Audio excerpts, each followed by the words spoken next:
ఈ నెల 29-30న చలో ఢిల్లీ పేరిట పార్లమెంటు ముందు ధర్నా నిర్వహిస్తున్నట్లు రాజ్యసభ సభ్యులు ఆర్ కృష్ణయ్య తెలిపారు. పార్లమెంటులో బీసీ బిల్లు పెట్టాలని, జనగణన కులగణన చేయాలని, బీసీ ఉద్యోగులకు పదోన్నతుల్లో రిజర్వేషన్ కల్పించాలని డిమాండ్ చేశారు. చలో ఢిల్లీ ఆందోళన కార్యక్రమంలో తెలంగాణతో సహా ఆంధ్రప్రదేశ్, తమిళనాడు, కర్ణాటక రాష్ట్రాల నుంచి బీసీ నాయకులు పెద్ద ఎత్తున పాల్గొంటారని ఆయన తెలిపారు.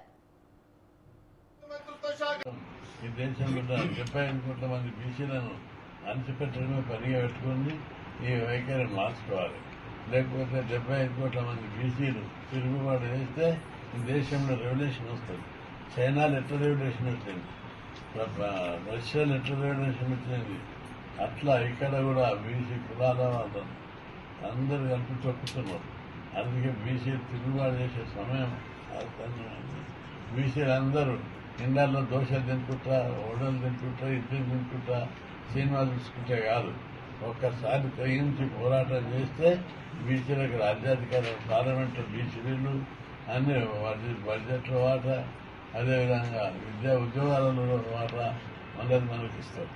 కాబట్టి బీసీలందరూ మరి ఇండ్లకి బయటికి రావాలని ఈ విషయంలో కూడా అన్ని పార్టీలు మార్చుకోవాలి.